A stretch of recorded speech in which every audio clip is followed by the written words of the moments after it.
Lo que hemos encontrado es que los Montes de María, esta zona donde estamos casi era una zona limítrofe entre esas comunidades zenúes de ese lado y las comunidades malibúes que estaban asentadas hacia el río Magdalena, iban por todo el eje del río Magdalena llegando casi hasta la costa. En la costa ya tomaban otro nombre que se llaman los Mocaná, que ahorita hay parcialidades indígenas Mocaná, reductos de esas antiguas comunidades.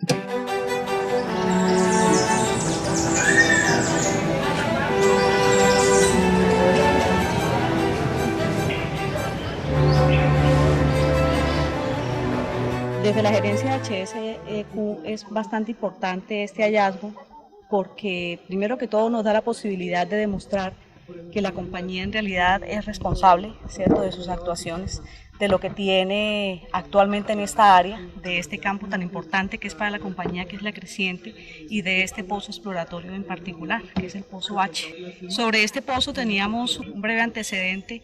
Teníamos alrededor de 5 coordenadas destinadas para hacer la exploración y finalmente pues concluimos en que esta era la coordenada del pozo, ¿no? Y tenemos este hallazgo acá. Este proyecto estaba por iniciar hace mes y medio, ¿sí?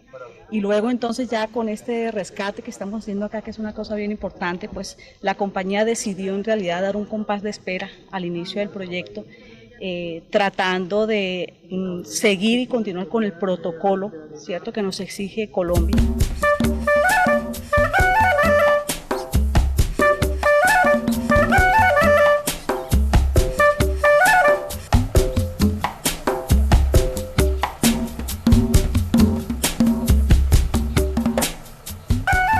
La arqueología es el estudio de las culturas pasadas a través de sus restos materiales. Estamos ante un recurso que es no renovable, ¿sí? Y es historia. La historia es patrimonio cultural de la nación, o sea, nos pertenece a todos. En esos términos, como es un recurso que es no renovable, cuando yo tumbo un árbol yo puedo sembrar 2, pero cualquier sitio arqueológico que se destruya, cualquier evidencia que nos enseña un pedacito pequeño de nuestra historia es irrecuperable. En nuestro país tenemos evidencias en la zona de Ubenza, Tocaima, de 16.400 años de antigüedad.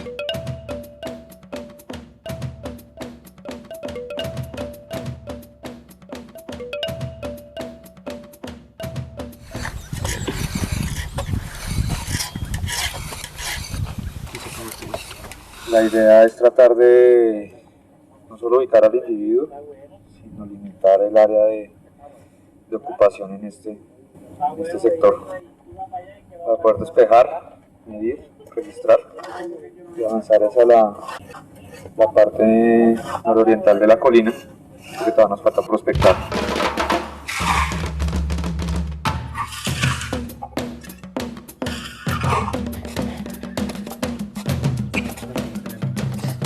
Pues, así como a grandes rasgos, estaría hablando de un sujeto masculino.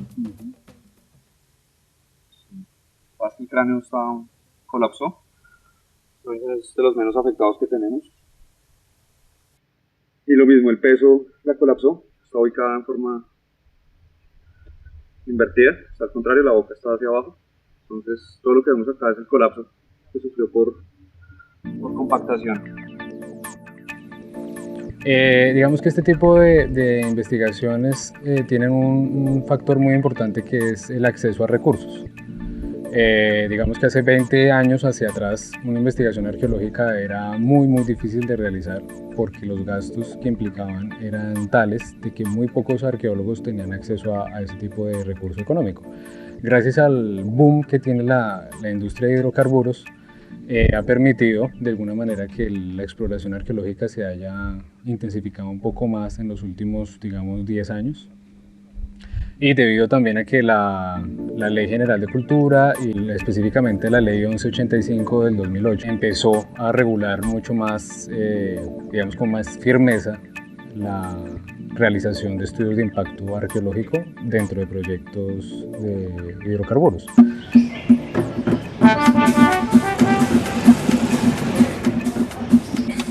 Muy sorprendido con este hallazgo y este proceso de rescate que se viene adelantando. Para nosotros, la Gerencia de Responsabilidad Social es un paso más que nos evidencia el compromiso que tenemos con las comunidades con todos los actores que se encuentran durante el proceso exploratorio. Nosotros somos los primeros que llegamos, ¿sí?, a acompañar aquí, a hacer acercamientos, después socializaciones, y siempre pues con las personas que uno comúnmente ve realmente como en movimiento, pero pues es muy sorprendente ver que tenemos unos ancestros acá que realmente son muy importantes y que evidencia también la importancia del área.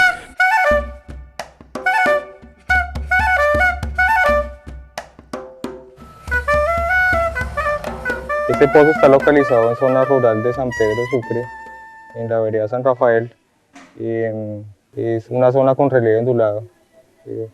Este relieve pues, está alternado con unas partes planas que son comúnmente llamados vallecitos, que es por donde circula la red de drenajes de corrientes que tributan al río Magdalena.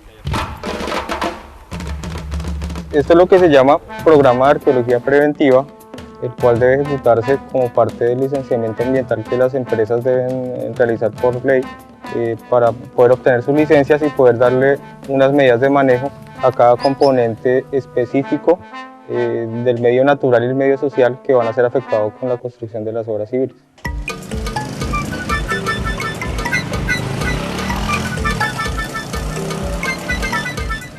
Lo que encontramos aquí fue un cementerio prehispánico, o sea, antes de los españoles, de acuerdo a la evidencia que hemos encontrado. Sí, un cementerio en términos de que hay más de 38 individuos ya que aparecieron, entre adultos y niños, y aproximadamente unas 19 o más urnas funerarias.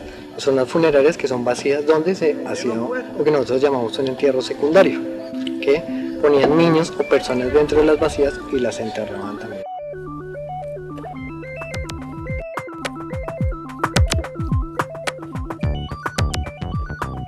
El ICANE es la autoridad nacional en patrimonio arqueológico, ¿no? Y en el instituto pues regulamos que se cumpla la ley, ¿no?, que es la 1185 particularmente, decreto 763 de 2009 y ley 1185 de 2008. Ahí hay un apartado específico sobre programas de arqueología preventiva. Esto es un programa de arqueología preventiva. Todas las obras que tengan asociadas una licencia ambiental requieren un componente arqueológico y en este caso pues se está cumpliendo. El hallazgo es importante, ¿no? Digamos, se trata de unos contextos de enterramiento, seguramente también están asociados a contextos de vivienda, prehispánicos, ¿no? Las cronologías todavía no se tienen por parte de los arqueólogos, pero suponen una cronología entre más o menos el siglo XII al XVI después de Cristo. Eso se comprobará después en laboratorio. Contextos muy importantes, como les digo, son patrimonio de la nación. Según la ley, el patrimonio arqueológico es de la nación, no es de particulares. Entonces, en ese sentido, son bienes a proteger.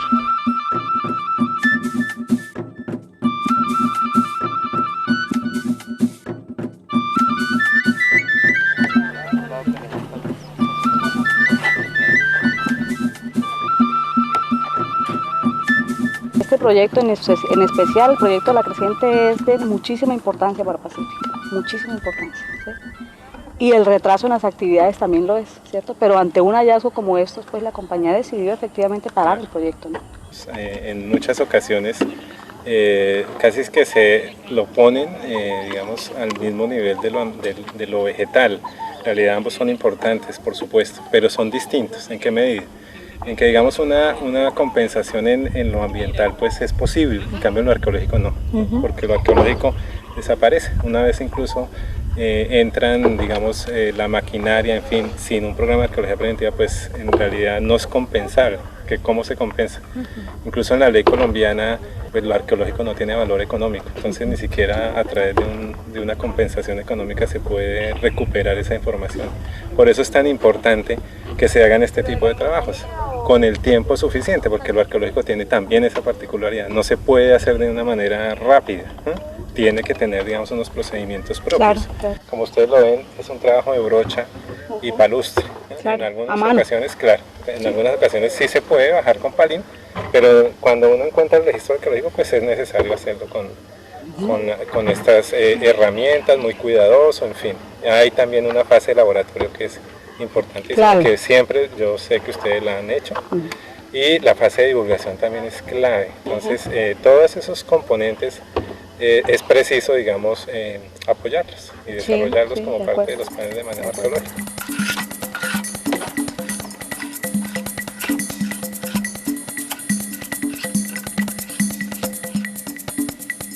El aporte que tiene la empresa como tal es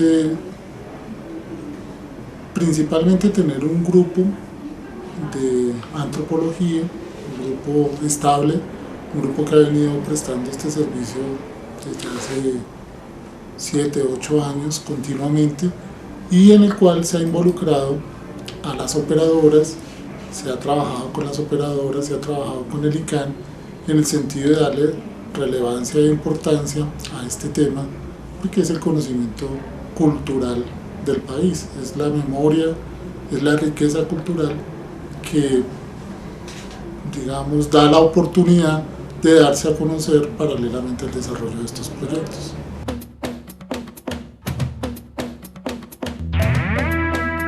Nosotros no tenemos evidencias en ninguno de los sitios arqueológicos que hemos excavado en los Montes de María, por ejemplo, de conflicto. Que encontremos, digamos, un entierro donde le dieron con un hacha piedra en la cabeza o que tenga clavada una flecha o que esté perforado. No, vemos que había grupos humanos distintos, digamos, para esa época, malihúes y zenúes, pero no se ve que haya habido fricción. Se ve más contacto, más intercambio. Estas personas estaban organizadas en bandas. Las bandas tenían aproximadamente unas 20-25 personas. Su movilidad, que eran sociedades muy móviles, estaba determinada por el acceso a los recursos naturales.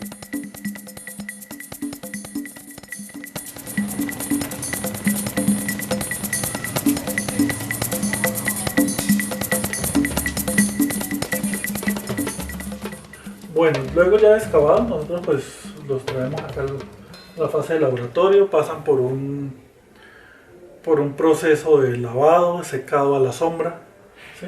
Y luego pues se clasifica. Bueno, antes de la clasificación se trataría de restaurar en la medida de lo posible, buscando pues acortar el número de fragmentos y pues de lograr piezas completas. Luego ya empieza la clasificación, que es un proceso pues de cuarteta básica de identificación, en la cual se determina el sexo, la edad, el patrón poblacional y la reconstrucción de la estatura. En el caso de los mongoloides, que serían los grupos indígenas, siempre vamos a tener que el malar, pues lo que serían los pómulos, pues son mucho más anchos. En cuanto a la alimentación es otra área de estudio muy importante en las investigaciones bioarqueológicas.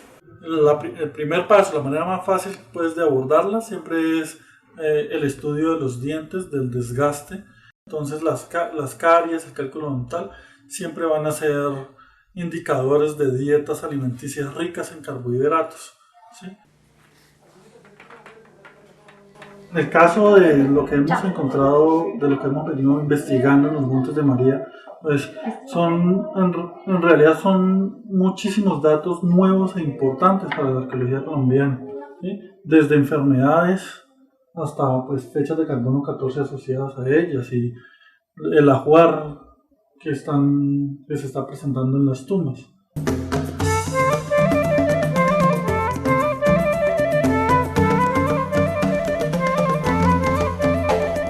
Bueno, en la costa caribe ya desde hace un poco más de 5.000 años, empiezan a encontrarse en el registro arqueológico elementos de alfarería.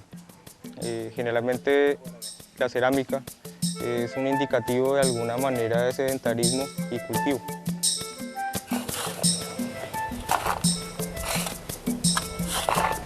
Hay varios contextos de los que proviene la cerámica. Si está acompañada de un individuo, un enterramiento, pues es un contexto funeral. Si es una vivienda, entonces pues a veces solo sale la cerámica y a veces por lo general muchos basureros o esparcida o acumulada. Eso es otro contexto diferente. Ya una vez que llegan los materiales, empiezas a identificar qué cosas te pueden dar información. Entonces en la cerámica lo más importante son aquellas cosas que te revelan las formas de las vasijas y sobre todo la decoración. Este es una de las referencias que es de lo más temprano para pues no en la zona específica, pero sí en la región cercana. Entonces uno lo que hace es tomar los elementos, como mencionamos, diagnósticos que tienen la decoración. Acá se ven las acanaladuras anchas y uno busca los más similares. En este caso se ha encontrado que puede ser compatible con este tipo pangola, ya que también tiene las mismas acanaladuras anchas que forman curvas, pero básicamente uno lo que hace es eso, entrar a comparar aquellos estudios y aquellos fragmentos que tienen una decoración que tiene como una especie de patrón. Es como al principio, los fragmentos, pero en busca de las personas que los hicieron y de cómo eran sus formas de vida, sus formas de ocupación del espacio, en qué lugares y paisajes y qué recursos y cómo los usaban. Es básicamente lo que aporta también pues la cerámica.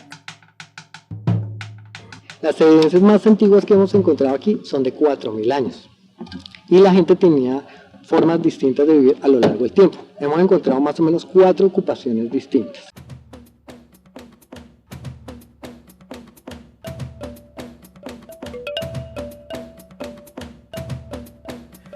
Lo interesante de este sitio 10, que así le denominamos, es que tenemos cerámica muy tardía combinada con cerámica muy temprana. Esta cerámica pertenece al periodo formativo, o sea, es una cerámica muy temprana que podemos clasificarla entre 4000 a 3000 años antes del presente. Esta primera clasificación la hizo el arqueólogo Rigel Dolmatov. Cuando miramos su cerámica, sus excavaciones que hizo, él la describe. Y esta cerámica se encontró dentro de este sitio, lo que nos hace pensar que este sitio ha sido ocupado por más de 3000 años o 4000 años acá en Canutal. Tenemos cerámica muy temprana, cerámica del periodo clásico y cerámica muy tardía. Es más, el sitio se sigue ocupando actualmente.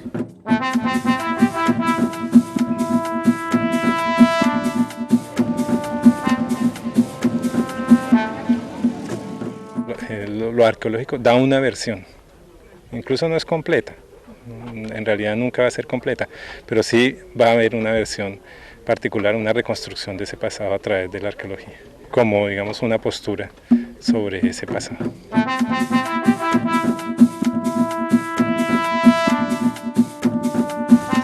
En la medida en que se involucren distintas comunidades del área, esa información se va replicando.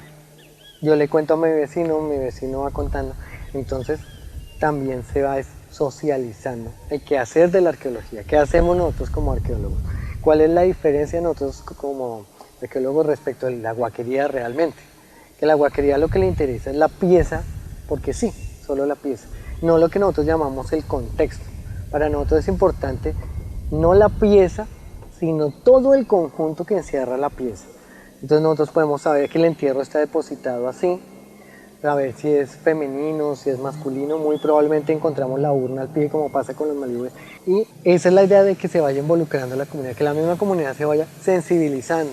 Que si el día de mañana no hay un equipo de arqueólogos acá, entonces la misma comunidad sea la que busque y propenda por esa protección del patrimonio. Ojalá se pueda replicar con museos más pequeños, lo que llamamos los centros de memoria, que los llamamos nosotros, que sean casi como una exhibición pequeña donde se le muestra a la comunidad, porque realmente esa sí es la forma en que la comunidad se siga personando de esto.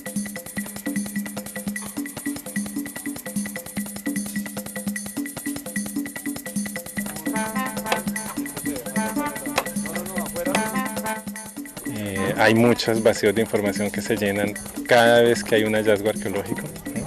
Entonces hay un avance en el conocimiento. Y es un conocimiento, digamos que si bien no hay en la ciudadanía en general digamos, una percepción sobre esto, es hora, digamos, de empezar. Claro, se ha hecho de antes también, pero es hora de reforzar más bien unas actividades de divulgación, sobre todo en la población juvenil.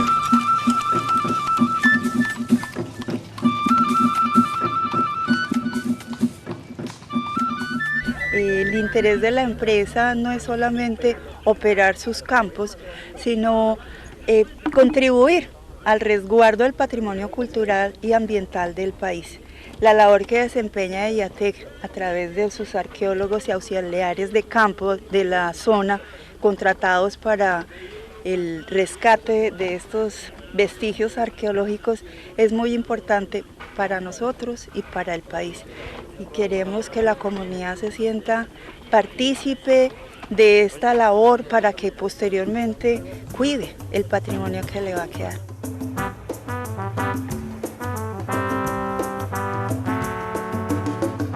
Nosotros esperamos que sea un aporte, ¿cierto?, para la cultura y para la educación de los niños en Colombia, por ejemplo, en este sector de Sucre, que es bien importante. Esperamos contar con el apoyo o apoyar más bien a las bibliotecas existentes en el sector, museos, que sea pues rescatado toda la información que se va a analizar acá en unos folletos bien importantes a nivel de escuelas, a nivel de colegios, etcétera, y pues divulgar la información, ¿no?, satisfactoriamente como debe ser. Ese sería el aporte de la compañía en este sentido. Es supremamente importante esos hallazgos y esos estudios porque nosotros no tenemos un fundamento arqueológico o antropológico para decir nosotros descendemos de fulano. Sencillamente eso lo dicen algunos escritores a nivel nacional y algunas personas, pero no hay la prueba contundente del estudio. Nosotros somos funcenúes, nosotros somos malibúes, nosotros somos de cualquier etnia.